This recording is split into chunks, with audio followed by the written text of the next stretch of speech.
how do I sustain myself? Not go, run the slave ship and go work a job and get money to go get resources, but how do I go get the resources myself? Being resourceful.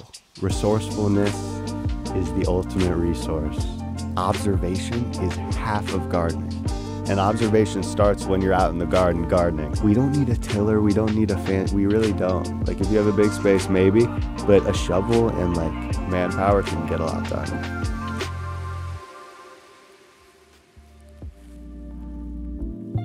Our potential,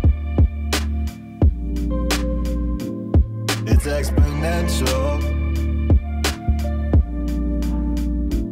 Hey, what's up, guys? Welcome to another episode of the Abundant Souls podcast. And today is a special episode. We have a solo episode, and it's about to be the holiday season. And in the spirit of the new year and going into 2024, I really wanted to just talk to the audience directly. So that's what we're doing today. And I know you guys at home, and correct me if I'm wrong, but you value growing an abundance of produce. An abundance of produce. So whatever that means, wherever you're coming from, whatever your values or principles or background is, none of that, all of that's irrelevant, honestly, because all of us eat. We all eat fruits and veggies or something, or meats, and that's part of it. I have chickens. So anyways, I've been on this journey myself, and I know so many of you guys are as well at home, but like I've been on this, my own journey for like 10 years, thinking, how do I sustain myself? Not go, run the slave ship and go work a job and get money to go get resources, but how do I go get the resources myself? So it's been a journey. So today I wanted to basically share with you guys, because I've learned so much in that time and I'm still learning. That's the beauty of it. Every season, the more you tune in to creation, the more it reveals itself. It's like the more there's to learn. So it's a beautiful thing. But I know I've had so many iterations in the garden and planted a lot and observed a lot of the plants and harvested and engaged with the plants enough where I think I could provide a lot of value to you guys today. But it's like, okay, Farmer Jack, cool. It's important. Like it's a luxury to have these gardens. Like, where do I start? Where do I even begin? Because it's like, maybe I'm a full-time, maybe, who knows? I have a full-time job. I'm a student. I want to get started. I don't know where to start. This is what I would say, because to remind you, I probably haven't even talked about this, but I had Kathy on a few episodes ago, who's amazing. She donated the space for our first grow site where we grew and sold produce at the market and just like had events and showcased, had a nursery and started to grow into urban abundance. And when I had that opportunity with Kathy, she was like, go for it, whatever you need, but like, it's on you. Like, basically you're going to fund the thing and you're going to fund it and let me know how this thing all goes. And I was like, man, I started adding up all the expenses and costs of the farm, I was like, man, this is going to be like $10,000. I don't know if I'm going to have the money for this. And I had like no money at the time. It was just me at Urban Abundance. It's 2017, 2018. So, we were a year or two in, and I was like, I didn't have that money. So anyways, I went to a couple of people I knew, and they were like, one of my friends, Jeff, shout out Jeff, he said he had really good advice. He said, hey, you could go make it happen yourself. Go be resourceful and start chipping away, buying these things one at a time. Like, work harder, figure it out. You got this. You got it mapped out. You're already doing it. You're already doing it. Like, in my brain, I was like, oh, I don't have anything. It's like, I had the land. I had time, I had all these other things that I was blocking myself, in my brain. So amazing. I left that meeting and I started to do those things.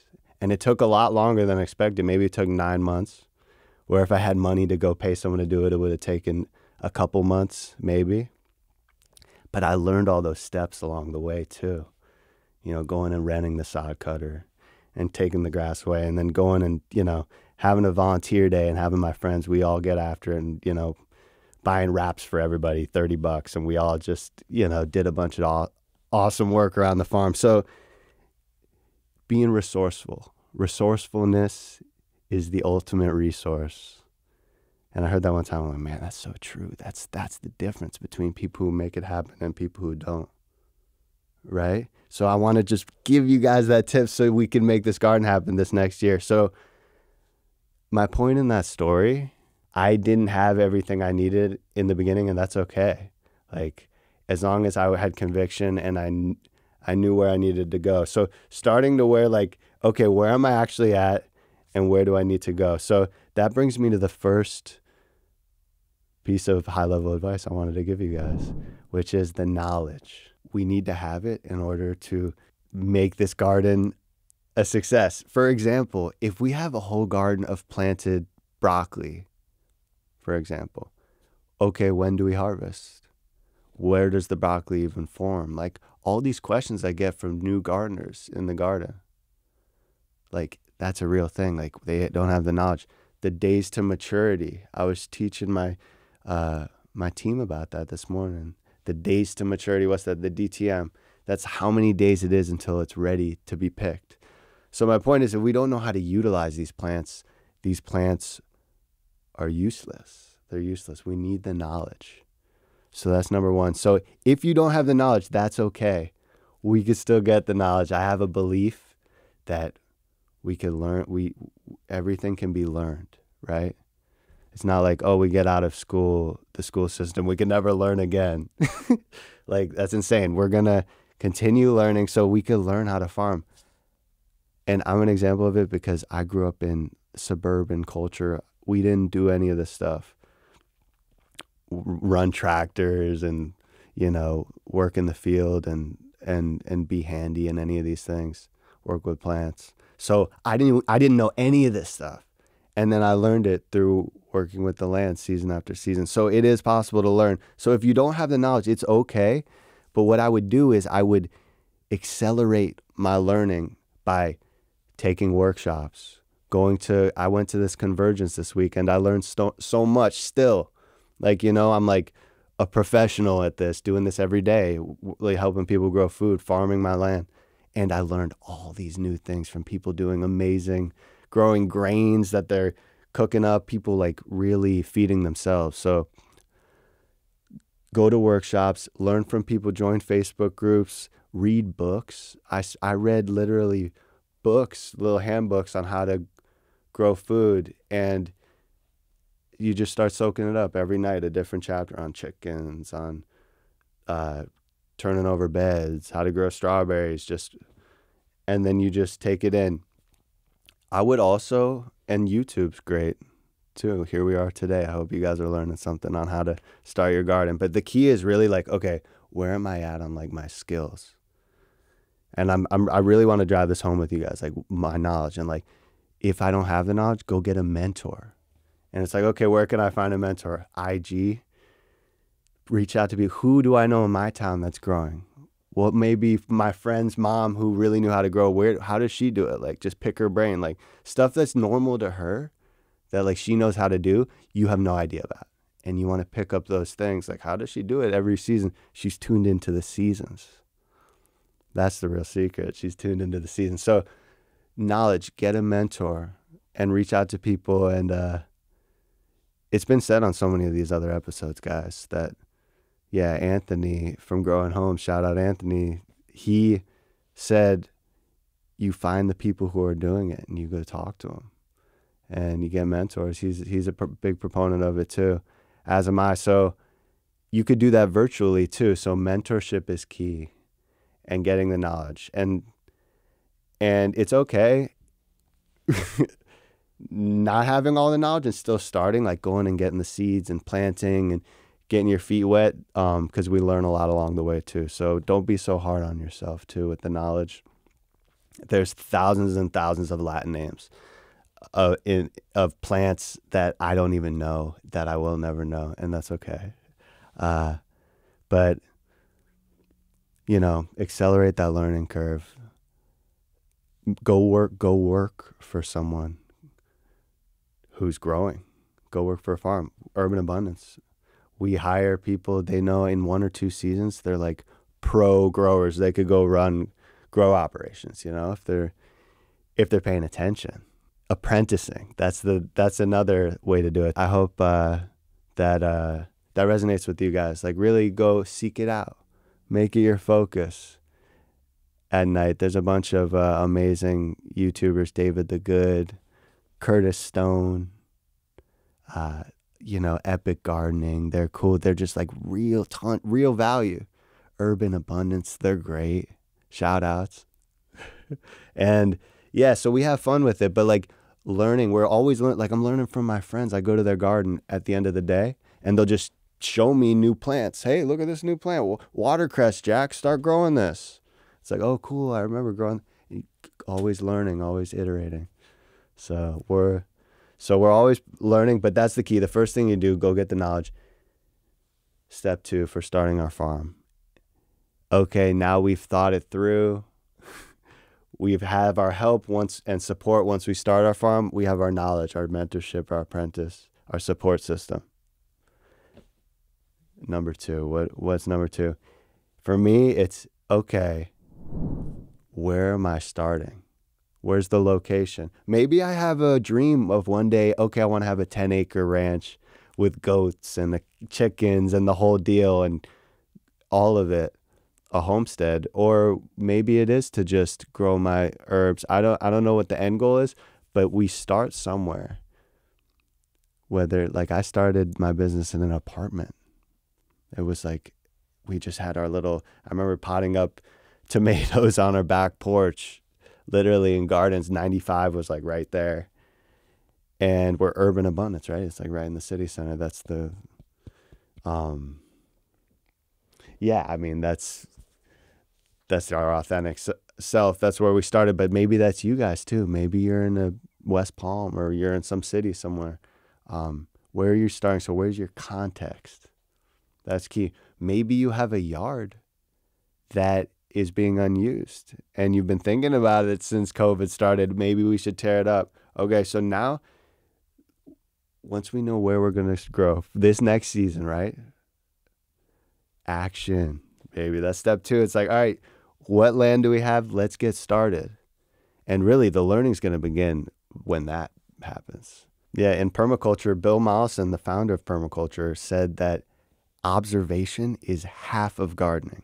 And observation starts when you're out in the garden gardening. So this step, like this second tip I have for you is just really get started with where you're at. And don't judge yourself too harsh for it too. Like we don't need, anyways, it's like wanting to be a millionaire when you're just starting out with $10. It's like, it's unrealistic. So that's all I'd say. Start with having a goal of, okay, let's have this little plot.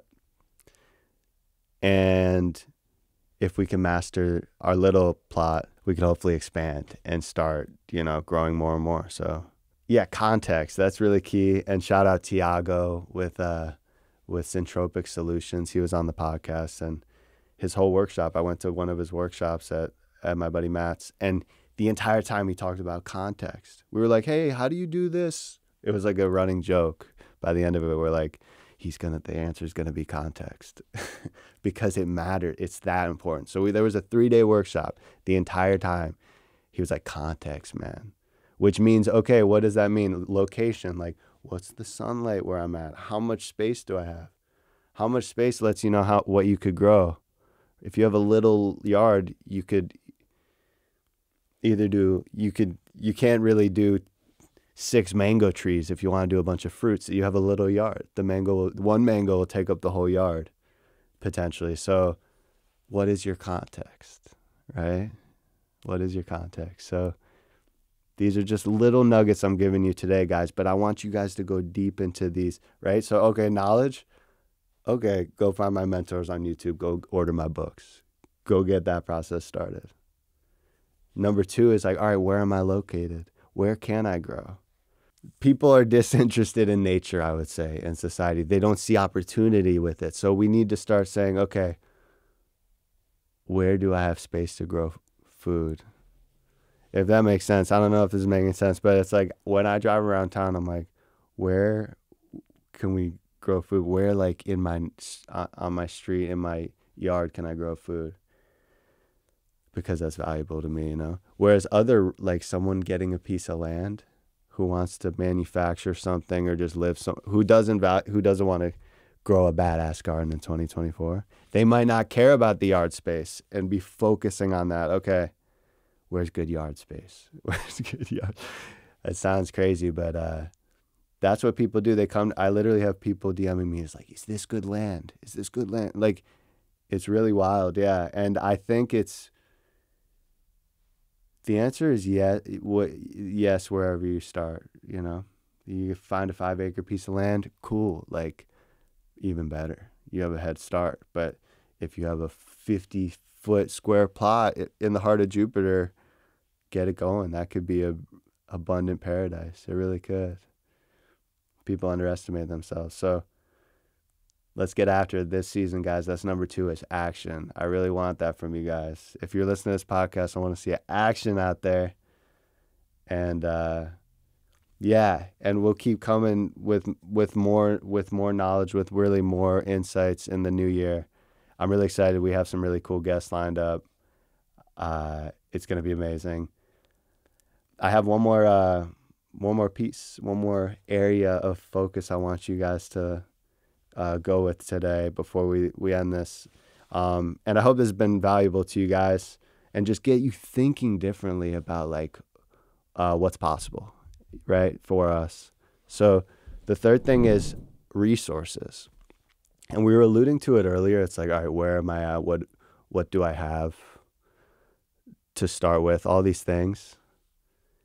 And really, that's just resources. Like, what space do I have? Whose bank accounts do we have access to potentially? What tools do we have? What tractor? What vehicles do we have? Trucks? All those questions. Resources. Without being I don't want to be too complicated. I don't want any it needs to be simple for you guys to leave here and have success. It really does. It has to be simple. So I'm not gonna give you a big line item list of all the things you need to have ordered in your soil, like for amendments in your soil and like all those things that we do at Urban Abundance. I just want to keep it real simple today. The resources you need for a successful garden are as follows. You need a seed bank. And most people don't have those in today's day and age. Maybe they have a little, area where they keep their office stuff, their envelopes, or area where they keep their money and their, savings. But like I have, a lot of those things, like my fruits, we all have our little squirrel stashes in our house, right? I have a seed bank in my house. And what does that mean? That's basically all my veggie seeds, my herb seeds, my flower seeds, my fruit seeds. Although a lot of these fruits, you want to start the seed like a week after you have it, 1 or 2 weeks for tropical fruits, sapodillas and jackfruits. Anyways, the fruits we just put right in the pots. But for veggies, humans, for so many season after season after season, they wait till with these annual plants, and you'll learn once we start farming. In the garden, most of these plants are called annuals, right? So that means they grow for a season, 1 year, annual, 1 year. They grow all season long, and we tune into it and like enjoy and harvest from it all season long. And then by the end of the season, it goes to seed. And its lifespan's over. It's about to die. And then the seeds are going to drop and grow next season. And every plant, there's some nuance, but that's basically what happens. So what we do is we harvest those seeds and collect them and put them in a Ziploc, put them in the AC, because if we leave them in the rain, they'll sprout, and maybe that's not where we want them. Having a seed bank is a really good way to just like ensure that you have a reserve supply of crops. Like if we have a hurricane or something and the crops go bust, it's good to have those backup seeds. And there's actually been shortages and stuff with a lot of these seeds. So I think it's really important. That's why I bring it up today. It's a resource, having seeds. And there's seed collectors. There's about a lot of like big companies you can buy seeds from online, but only like not a ton. I think we really need a stronger like presence of people collecting seeds and saving seeds and decentralizing that. So it's not like Monsanto is the only person you go get seeds from, one day. Like we don't want that. So we want people who are like collecting their own seeds. So we do that at Urban Abundance on a very small scale, right? And we're growing more and more every year, our farm space. But we have a seed bank to ensure, okay, we have celery, we have kale, we have all these carrots, we have all these things we rely on every year to eat. So seed bank, get that started. And a lot of people will get a seed bank, guys. This is not what we want. I'm going to explain to you what we don't want. Go order all our seeds, $200 worth of seeds, free shipping. Let's get it. We get the seeds, we put it on the table, and we don't do anything with it. That's not what we want to do. Feel that. we want to put it on our calendar. Oh, this is when we're going to go out and plant, and put on our boots and go do it. And grab our seeds, open it up, read the packet. Okay, drop them in. We drop them in. It's so funny. So many of these like permaculture workshops, and still go to them. I'm not hating on anybody at all. But like a lot of them won't talk about just planting, like how to plant. Like, okay, you open up the soil a little bit and you drop them in and you barely cover them up. Most veggies, they just want to be sprinkled over with some soil and then watered in. They need water to sprout. And it's so simple. It's such like an elementary school thing to say, but it's like, that is so important because most people, if they're not told, oh, it's that clear, you just drop them in, you water them in continuously for a week and observe, thin them out to what the packet said and watch them grow. It takes a month. Most people, we can't even comprehend like, oh, it takes a month for something to happen. Because we usually get stuff the next day or we get the text right away it's so instant in our culture, but it really is amazing what the growth does. And so drop those seeds in. That's what we're going to do. We're going to get a seed bank. And we could get fancy tools. We can get all the other stuff, but I just want to keep it simple. We don't have to get the list to 10K and overwhelm ourselves that the garden's not possible, because it is. It is possible. By the way, my friend didn't give me the 10K to go get the things. I went and just started digging. Real talk. So I'm glad to share the story with you guys today, though, because we were just talking about it in the studio before this, the Abundant Souls podcast team, our media team. Ray was like, man, you can't give up. Be patient. Let the plants grow. And it's so true. The seed, you wouldn't even believe that little seed that's coming in the mail. It's going to be a 6-foot tall tomato plant producing fruits. Keep it simple to start, and yeah, don't let your foot off the gas, guys. It's with this vision of restoring Eden, right? So getting our soil right is important too. And we don't need a tiller. We don't need we really don't. Like if you have a big space, maybe, but a shovel and like manpower can get a lot done for real to start, right? This is all about context, right? But at that point, when we're starting, we need to get our soil right. So I just want to mention that, like, you don't want to cut corners on soil, meaning you want, especially down here in Florida, you want to add amendments like minerals and life and microbiology. And you could look into it. There's different mycorrhizal you could add, and there's different local sources of soil that are there recycling soil. So you want to add, so that's organic matter that's going to add to that soil life. So even in the gardens today, to paint a picture, if you're not in the pattern of gardening, or if you are, you would know this. You would know that you always are adding to the garden, meaning mulching or like soil, fertilizer. That's what they call it. Like it's adding life. It doesn't have to be synthetic. That's like what we do is we add a lot of like natural amendments to build the soil. So that's key. Don't cut corners on soil. And there's a lot of local like tree trimming companies will bring you mulch for free a lot of the time. Like they'll pay you sometimes to bring it. So let's get resourceful. And the third thing is a watering system. That's key. So they sell timers at Home Depot for 40, 50 bucks, 80 bucks for the nice one. And you could automate it with tubing.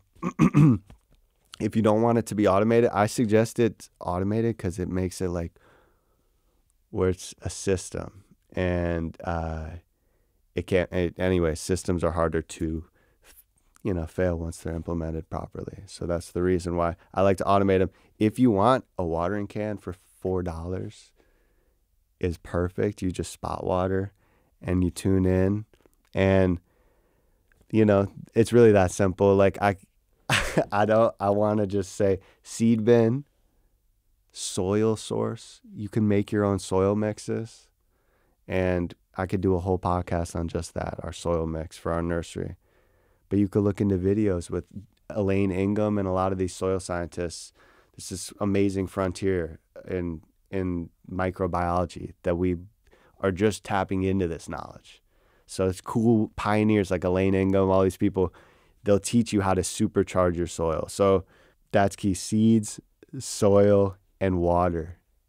And if there's anything else you guys want me to discuss or you have questions about specifically with growing and like maybe what we do in the farms, like strategy and to help you get your farm going, please feel free to comment or DM me, let me know. I would love to help.